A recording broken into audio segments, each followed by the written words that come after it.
반갑습니다, 여러분. 또 이제 수업을 찍으려고 나왔는데, 사실 지금 이거 등교주에 선생님 찍고 있는데, 추석 전주에 시간표가 바뀌어가지고 목요일 주제가 다시 시작된다고 해서, 아직 지금 수요일날 선생님 찍고 있는데, 내일이면 이제 니네들 얼굴을 만나는 건데, 아직 얼굴도 만나기 전에 다시 수업을 시작을 하는 거예요. 그래서 내일은 이제 만나면, 그 한국 전쟁에 대한 이야기, 6.25 전쟁에 대한 이야기를 좀 같이 나눠보려고 하는데, 요건 이제 그 다음 주 수업 분량을 미리 찍는 거니까. 콜라 한 잔 먹고 왔더니 그림이 나가지고 미안해. 미리 찍는 거니까 미리 좀 준비하고, 한국 전쟁 얘기를 듣고 들으면 훨씬 좀 쉬워질 거야. 그러니까 이제 듣고서 들을 거라고 생각을 하고, 선생님이 내가 6.25 전쟁 같이 우리 수업을 했을 거라고 예상을 하고 수업 진행을 할게. 오늘 우리가 같이 알아볼 전쟁은 뭐냐면 베트남 전쟁이야.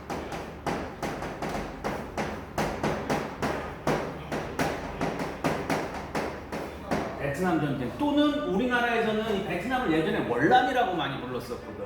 들어본 친구들이 있을지 모르겠는데, 그래서 우리나라에서는 이거를 뭐라고도 많이 불러, 월남전이라고도 많이 불러. 베트남 전쟁.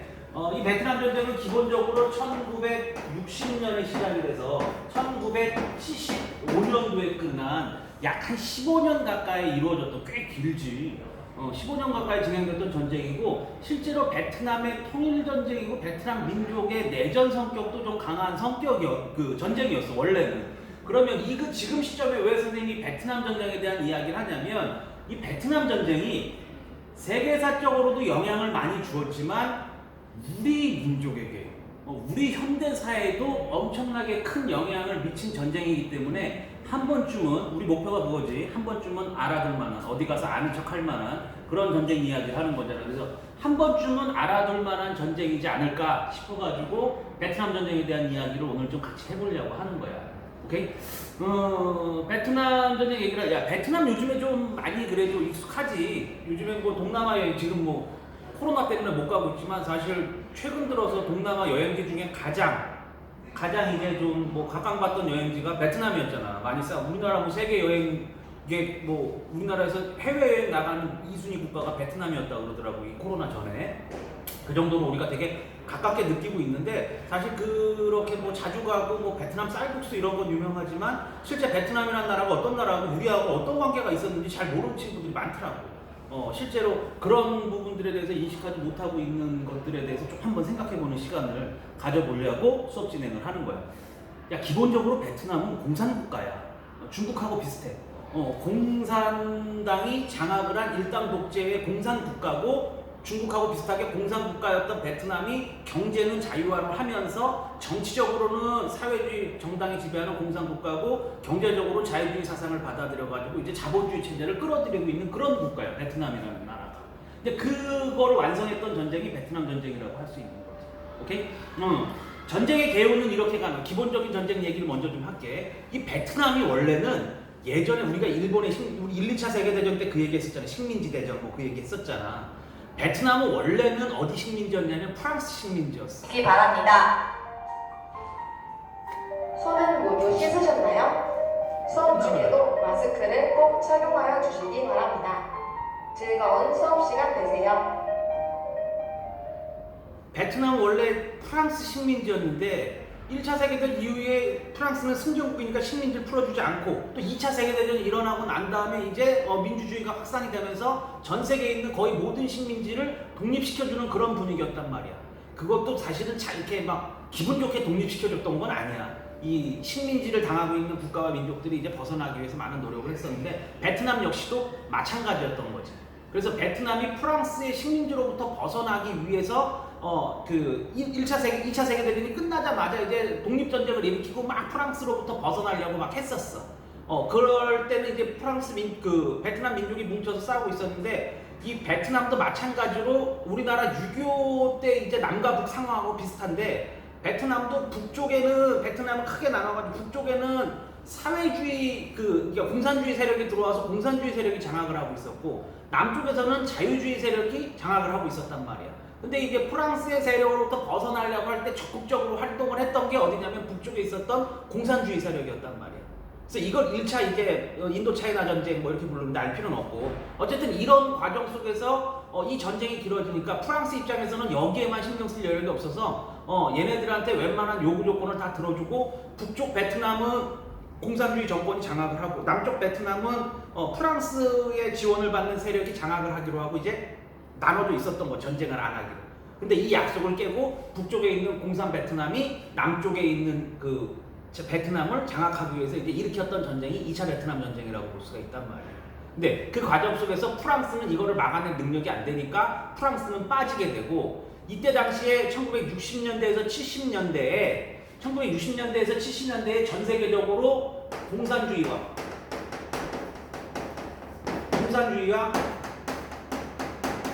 자유민주주의의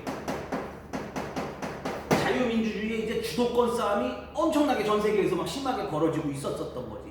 서로가 세력을 넓히기 위해서 각 나라에 뭐 물건을 지원하고 군대를 지원하고 자기들 편으로 끌어들이기 위해서 엄청나게 많은 투쟁이 있었어. 뭐 007이라든가 이런 첩보 영화들 보면 다 이때 당시에 이야기를 하고 있는 거잖아. 이때 공산주의 세력을 대표하던 지역이 어디야? 소련, 중국, 특히 소련 이런 쪽 세력이고 자유민주주의 세력을 지탱하던 지역이 어디야? 미국이었던 나라. 그래서 얘네들이 전 세계에서 모두 이 세력들을 지켜내기 위해서 싸우고 있었던 그런 시대라고. 그래서 이때 당시 이 둘의 갈등을 뭐라고 불렀었냐면 영어에서 콜드워, 차가운 전쟁의 시대다. 그래서 우리나라 말로 뭐라고 부르는 거야?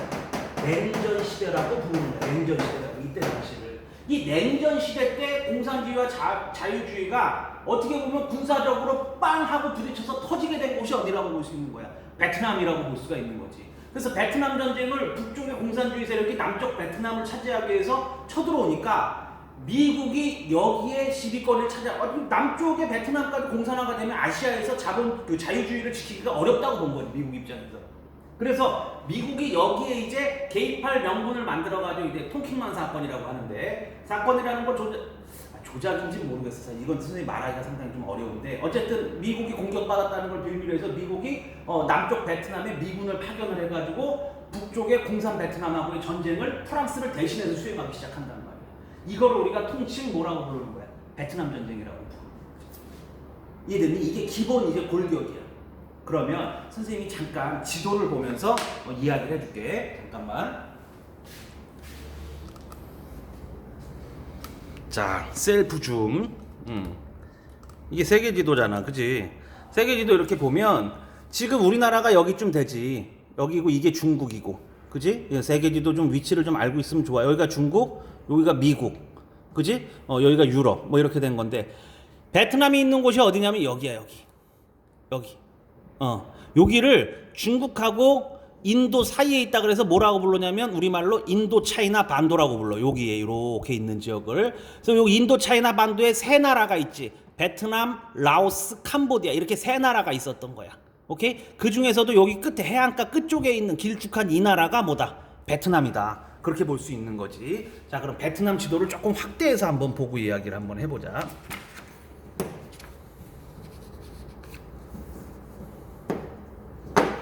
선생님 인터넷에서 조금 베트남 그 전쟁에 대한 이야기가 잘 나온 곳을 좀 찾았는데, 기본적으로 베트남이 이제 이렇게 생겼어. 길쭉하게. 오케이?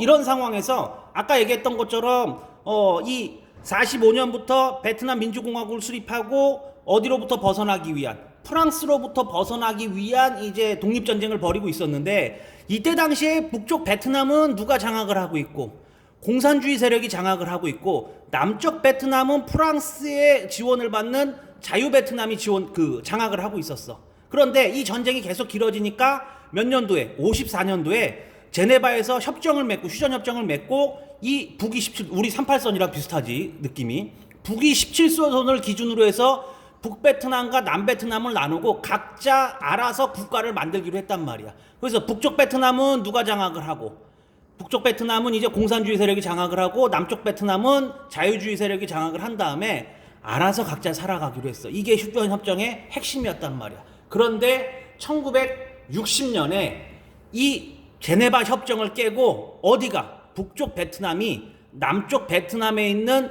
공산주의 세력에게 세력을 지원하고 자원을 대면서 남베트남 내에서 공산혁명을 지원을 해. 그러면서 북베트남과 남베트남의 전쟁이 다시 시작된 거야. 제네바 협정을 깬 거는 북베트남이지.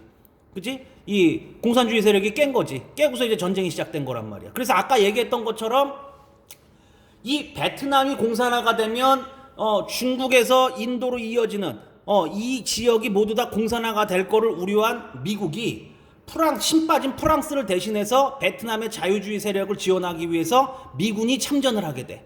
그 계기가 됐던 게 통킹만 사건이라 그래서 여기 이제 바다 이름이 통킹만인데 이런 거는 뭐 자세하게 알 필요는 없어. 그냥 한 번 듣고 말하면 돼. 64년도에 이쪽 해안을 정찰하기 위해서 출동했던 미국의 구축함을 전함을 북베트남이 어뢰로 공격해가지고 피해를 봤다는 사건이 통킹만 사건이야. 그래서 64년 8월에 일어났던 이 통킹만 사건을 계기로 해가지고 미국군이 남베트남을 지원하기 위해서 직접 참전을 하고 미국이 어디를 폭격하기 시작하면서 하노이를 폭격하기 시작하면서 미국이 이 베트남 전쟁에 직접 개입을 하기 시작을 한단 말이야. 그러면서 금방 끝날 것 같았던 전쟁이 미국이 64년도에 참전해가지고 73년도에 철수하거든. 거의 만 9년간을 이 베트남에 들어가서 전쟁을 대신 수행하는 그런 일이 벌어졌던 거지. 근데 결국은 졌어 미국이. 이건 좀 이따 좀 자세히 얘기할 건데 어쨌든 73년도에 미국의 대통령이 바뀌어. 이 당시까지 이제 이 전쟁을 지원했던 린드 존슨 대통령이 물러나고 이제 리처드 닉슨이라는 대통령이 새로 당선이 되면서 베트남에서 미군을 철수하겠다 발표를 하고 73년도에 미군은 베트남에서 철수하고 그 후에 2년 후 북베트남이 어디를 점령하면서 남베트남을 점령하면서 이 베트남의 공산화가 75년도에 완성이 되는 거지. 오케이? 그러면서 지금의 베트남 사회주의 공화국이 만들어져서 지금의 베트남이 시작이 된 거야. 75년도부터. 이해됐니? 지도로 보면 조금 선생님 얘기가 좀 이해가 되나? 오케이. 그러면 다시 돌아와서 좀 어지럽겠지만 셀프 춤이야. 그래서 베트남전에 미군이 참전해가지고 미국과 베트남의 전쟁이 시작됐는데 이 전쟁이 약간 좀 되게 재밌는 게 뭐냐면 2차 세계대전 이후에 미국은 무적이라고 그랬잖아. 선생님이 2차 세계대전 할 때 그랬지. 전 세계 다른 나라 다 합친 것보다 어디가 세다. 미국이 세고 미국의 군사력이 세고 국력이 세다고 얘기했었대. 그게 맞아. 그리고 60년 되면 미국 60년대 70년대가 미국 최고의 하이라이트 시기야. 그런데 그런 미군이 무시하던 베트남에 들어가가지고 베트남전에서 수렁에 빠져. 이 전쟁을 금방 이길 줄 알고 들어갔는데 베트남이 게릴라전을 펼치면서 이 베트남전이 길어지고 미군이 여기에 총 인원을 얼마를 집어넣냐면 총 인원을 약 50만이 더 되지 55만 명 정도 50만 정도 약 9년간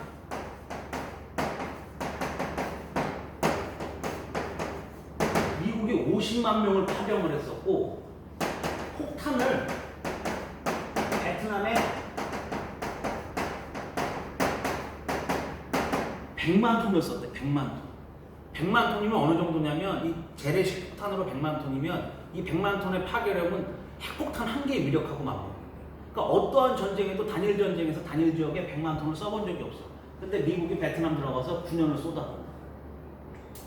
그리고 사망자도 이 전쟁에 들어가서 사망자만 5만 8천 명인가가 사망을 하고 다친 사람은 부상자는 뭐 한 10만 명 가까이 돼요. 부상자가 약 한 10만 가까이 10만 정도 가까이 될 정도로 미군이 여기 가서 피해가 엄청나게 컸었단 말이에요. 그래서 미군이 여기에 가서 당한 게 이제 뭐라 그래야 돼? 그 정글, 기후 이런 거에 당했던 거지. 그래서 얘네가 이 전쟁에 너무 피해가 컸었고 미국 내에서도 이 전쟁에서 이렇게 피해가 크니까 미국 내의 젊은이들을 군대에 데려가려고 이때 당시에 미국도 지금은 직업군인이잖아. 미국이 직업으로 월급을 받고 일하는 군이지만 이때 베트남전에 파병하려고 우리나라처럼 징집을 했었어. 미국 젊은 20대 청년들을. 근데 20대 청년들을 징집하다 잘 사는 나라의 청년들이 5만 8천 명이나 거기 가서 죽으니까 미국 내에서 반전 여론이 엄청나게 일어난 거지. 전쟁에 반대하는 여론. 의미 없는 전쟁을 왜 하느냐. 미국이 뭐라고. 그러니까 미국은 앞으로 이런 다른 나라 가서 전쟁하는 거를 멈춰나면서 미국 내 반전 여론이 엄청 많이 일어나게 됐고 이 전쟁의 그러니까 어떻게 보면 20세기 이후에 미국이 2차, 1, 2차 세계대전 다 승전국이지 그러니까 1900년대 이후 들어와서 미국이 전쟁에서 져본 적이 한 번도 없어 지금까지. 근데 유일하게 딱 한 번 진 전쟁이 이 전쟁이에요. 베트남 전쟁. 그만큼 미국한테는 아픔이 되게 큰 전쟁이었던 거예요. 어쨌든 미국이 그래서 이 베트남 전쟁 때 피해가 너무 커가지고 미국의 전쟁 방식이 바뀌어. 미국이 이때 이후부터는 지상군을 본격적으로 투입하는 이런 작전을 안 해요. 그럼 미군의 작전을 어떻게 하느냐? 미군은 일단 공군 폭격기라든가 뭐 이런 거 해군 전함 띄워가지고 일단 지역을 있는 대로 폭격해가지고 그냥 싹쓸이로 다 죽여놓고 그리고 육군을 집어넣는 전술을 쓴단 말이에요. 이 베트남전 이후에. 이 베트남전 이후로 한 번도 지상군을 대규모로 파견해가지고 지상 전투를 벌인 적이 없어 미국은. 그만큼 미국 입장에서는 큰 변화를 만들었던 거고 이 전쟁이 세계사적으로는 어떤 의미를 갖고 있냐면 공산주의 세력이 어떻게 보면 약간 좀 승기를 갖고 여러 지역으로 퍼져나가는 계기도 돼. 미국이 발빼고 나서. 그래서 아까 선생님 얘기했던 것처럼 베트남 그 공산화에 성공한 이후에 그 옆에 있던 라오스, 캄보디아도 전부 다 공산화가 되고 아시아 쪽에서 공산주의 국가 그 옆에 뭐 미얀마 쪽으로 저 위로 좀 아프가니스탄 쪽으로 계속적으로 공산주의 세력이 퍼져나가는 그런 계기가 되는 그런 분위기도 많아요. 소련의 역할이 컸지. 그때 당시에 공산당이 퍼지는데. 근데 또 다 일승일패가 있는 거라고. 나중에 또 이렇게 잘 나가던 뭐 소련 공산당도 아프가니스탄 전투에 공산주의 뭐 탱크랑 다 집어넣었다가 거기서 완벽하게 패하고 또 얘네들 주저앉고 그러거든. 어쨌든 뭐 그런 부분들이 있었다는 거. 이게 베트남 전쟁의 기본 전술이라는 걸 좀 기억하고 있으면 좋겠어. 그래서 이 미국 드라마라든가 영화 같은 거에 이제 베트남전과 관련된 이야기가 상당히 많아. 미국도 이 전쟁 끝나고 나서 이제 베트남 참전용사들, 베트남에 갔다 온 청년들이 이제 아무 이유 없는 동네 가가지고 사람을 죽이고 막 뭐 이런 일들을 벌였던 거잖아. 그러니까 그 이후에 이제 외상후 스트레스 장애라든가 뭐 트라우마라든가 이런 거에 시달리면서 상당히 국가 문제가 많이 됐었고, 그래서 많은 영화나 드라마 같은 곳에서 이 베트남전 참전 이후의 문제점들을 다루는 영화들이 많죠. 좀 오래된 영화긴 한데 그 실버스타 스텔론이라는 사람이 스타가 됐었던 이제 람보라는 영화 시리즈가 뭐 1, 2, 3부 정도 있는데 그 람보라는 영화도 사실은 이 베트남전이 진짜 옛날 영화다 람보. 나 니네만 할 때 보던 영화다. 지금 봐도 재밌을 것 같아 람보 같은 영화는.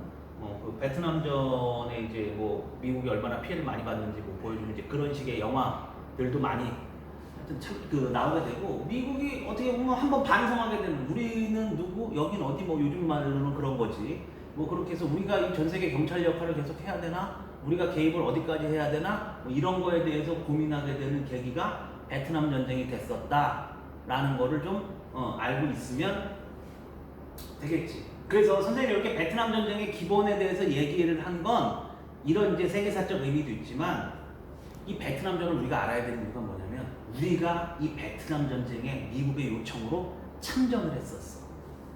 전쟁에. 그리고 우리 사회가 많이 바뀌었지. 그래서 우리의 베트남전 참전 이야기를 좀 해보고 싶어서 선생님이 이 주제를 했던 거예요. 그래서 이번 시간은 이렇게 베트남 전쟁의 기본 구조에 대해서 이야기하고 다음 타임에 어디에 대해서 우리나라의 베트남 참전과 그 이후의 이야기에 대해서 같이 한번 나눠보자. 오케이? 좀 이따 보자.